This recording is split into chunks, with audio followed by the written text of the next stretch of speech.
आज आपण राजस्थानचाच खूप फेमस असा रबडी मालपुआ कसा बनवायचा ते बघणार आहोत। आज आपण मैद्याचा वापर न करता आज आपण गव्हाच्या पिठाचा मालपुआ कसा बनवायचा ते बघणार आहोत। हलवाई स्टाईल तोंडात टाकताच विरघळणार मऊ रसरशीत गव्हाच्या पिठाचे मालपुआ कसे बनवायचे ते पाहणार। व्हिडिओमध्ये सांगितलेल्या काही टिप्स फॉलो केल्या तर तुमचे मालपुआ कधीच बिघडणार नाही।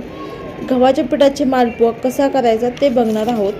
आज आपण रबडी करून मालपुआ कसा बनवायचा अगदी गव्हाच्या पिठाचा मस्त अशी आणि हो खूप टेम्पटिंग पण आहे ही रेसिपी, खूप मस्त रेसिपी आहे, तुम्ही सुद्धा नक्की करून बघा। चला तर मग ही रेसिपी मालपुआची कशी बनवायची ते पाहूयात। वेळ न घालवता रेसिपीला सुरुवात करूयात।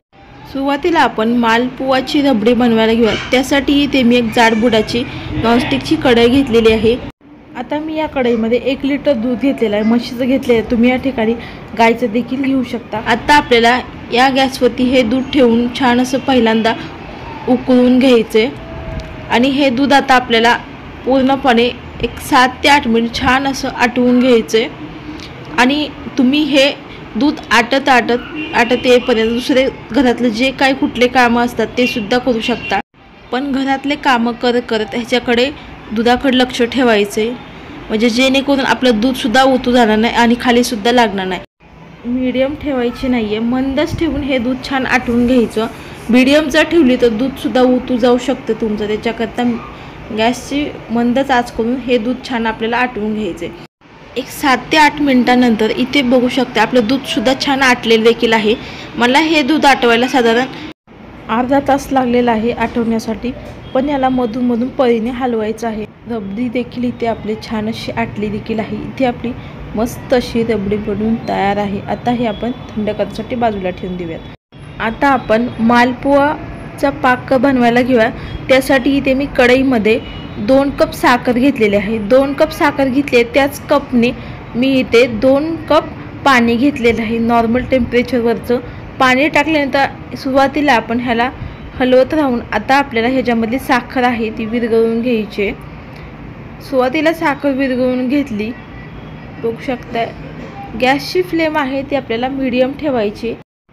3 ते 4 मिनिटांनी तुम्ही बघू शकता साखर सुद्धा आपल्या पाकामधली पूर्ण विरघळलेली आहे। आता इथे आपल्याला उकळी काढून घ्यायची आहे या पाकाला, खळखळून अशी छान अशी। आपण गुलाबजामुनला पाक कसा करतो ना अगदी तसाच करून घ्यायचा आहे। इथे मी एक 5 ते 6 केशरच्या काड्या घातलेल्या, केशर घातल्यामुळे कलर खूप छान येतो आपल्या पाकाला। इथे बघू शकता एक 3 ते 4 मिनिटात पाक छान उकळला देखील आहे, शिजला देखील। इथे आपला पाकाला छान कलर देखील आहे। 3 ते 4 मिनिटं हा पाक व्यवस्थित शिजवून घ्यायचा आहे। या ठिकाणी 4 मिनिटानंतर मंद आचेवरती पाक व्यवस्थित शिजवून घेतला आहे, तर दोन्ही हाताच्या बोटावरती पाक चिकट लागतं ह्याचा अर्थ इथे आपला पाक बनवून तयार झालेला आहे। मालपुआ करता लागणारा पाक तयार झालेला आहे। तर इथे मी मालपुआचं पीठ करण्यासाठी इथे मी मिक्सरचं मोठं भांडं घेतलेलं, त्यासाठी इथे मी 1 कप गव्हाचं पीठ घेतलेलं आहे। तुम्ही या ठिकाणी 1 कप मैदा देखील वापरू शकता, पण गव्हाच्या पिठाचे खूप छान तयार होतात। आणि पाव कप बारीक रवा घेतले, तुम्ही या ठिकाणी मोठा देखील रवा घेऊ शकता। एक 3 वेलची टाकायची आहेत, म्हणजे या पिठावर बारीक होतील वेलची। आणि याला मिक्सरच्या भांड्यामध्ये बारीक छान असं एक बंद चालू करून हे व्यवस्थित असं पीठ हे आपल्याला बारीक करून घ्यायचे। आता मी इथे मिक्सरच्या भांड्यामधलं पीठ देखील छान बारीक करून घेतलेलं आहे, बघू शकता टेक्स्चर। आता आपण जे रबडी होती ती सुद्धा थंड करून घेतलेली आहे, बघू शकता खूप छान दाटसर तयार झालेली आहे रबडी। आता इथे आपल्याला ही रबडी जी आहे मी सगळी वापरणार नाही आहे, थोडीशी मालपुआसोबत काढून ठेवणार आहे खाण्यासाठी। मी तर अंदाजेच मालपुआसाठी रबडी काढून ठेवलेली आहे, कमी जास्त झाली सुद्धा चालेल, काही हरकत नाही आहे।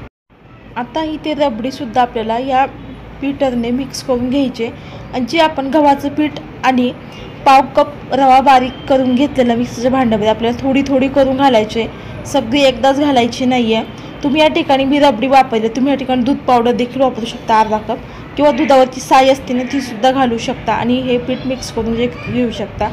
आता आपल्याला इथे घालायचे हे रबडीमध्ये पीठ हे मिक्स करून घेतल्यानंतर सगळं मिक्स घेतलेलं आहे पीठ करून। आता इथे थोडं दूध घालायचे, सगळं एकदम ॲड करू नका दूध, तुम्हाला म्हणजे जसं घट्ट पातळ हवं आहे त्यानुसार आपल्याला पीठ ठेवता येतं, त्यासाठी एकदम घालायचं नाही, थोडं करूनच घालायचे।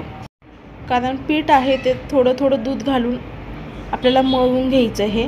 मला हे मळून घेण्यासाठी साधारण 2.5 कप दूध लागलेलं आहे. तुम्हाला सुद्धा कमी जास्त लागू शकतो, कारण जे रवा घातलेला आहे ते दूध हे शोषून घेतं. मी आणखीन थोडं दूध घातलेलं आहे.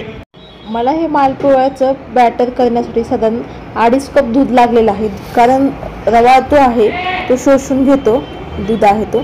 आधी ते बघू शकता इथे आपलं छान असं मिश्रण देखील तयार झालेलं आहे, स्मूथ असं बॅटर. आणि हे बघू शकता जी कन्सिस्टन्सी बघू शकता अशी ठेवायची आहे.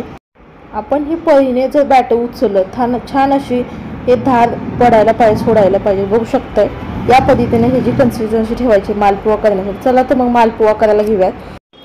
मी सुरुवातीला हाय गॅसवरती छान तेल गरम करून घेतलं. तेल गरम झालं की मीडियम गॅस ठेवायचा आणि एक पळी भर बॅटर घ्यायचे आणि पॅनच्या कडेला म्हणजे 3-3 मालपोहा सोडते मी इथे. मध्ये हे असं सोडून घ्यायचे. तुम्हाला हे कितपत म्हणजे एक सुद्धा तुम्ही सोडू शकता मालपोहा, पण मी ते 3-3 छान माझ्या पॅनमध्ये बसत आहेत, जागा भरपूर आहे.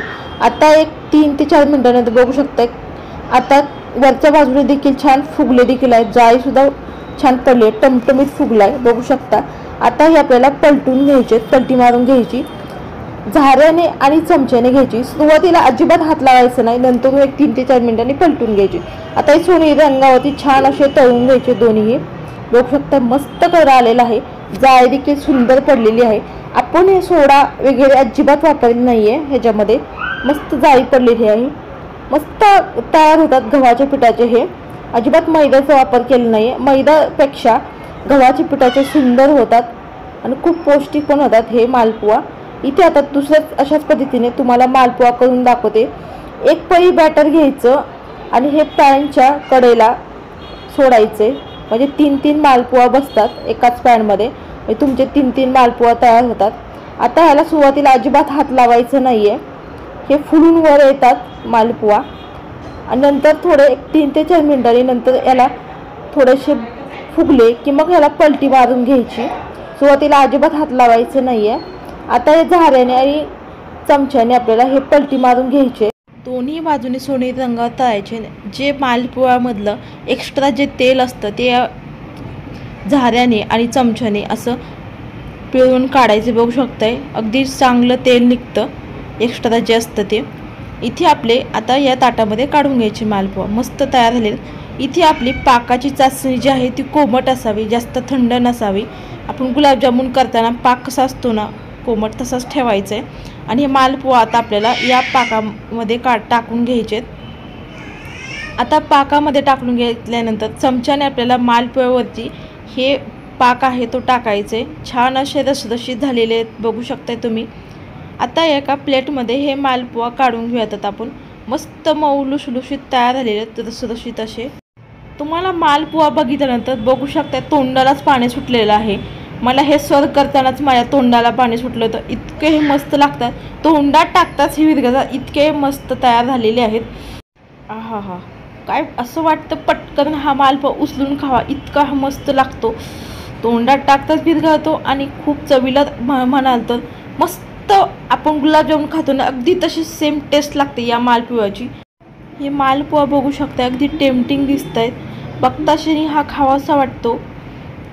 आता हे बघू शकता अगदी रसरशी झालेले आहेत, मऊसूत असे. तुम्ही सुद्धा असेच मालपुआ या होळीला नक्की करून बघा. तर आजची रेसिपी कशी वाटली कमेंटद्वारे नक्की सांगा. वैष्णवी रेसिपी चॅनेलला लाईक करा, सबस्क्राईब करा. वेळात वेळ काढून माझी रेसिपी पाहिल्याबद्दल तुमचं मनापासून धन्यवाद. जास्तीत जास्त जणांपर्यंत ही रेसिपी शेअर करा. चला तर मस्त जबरदस्त रेसिपीमध्ये भेटू, तोपर्यंत धन्यवाद.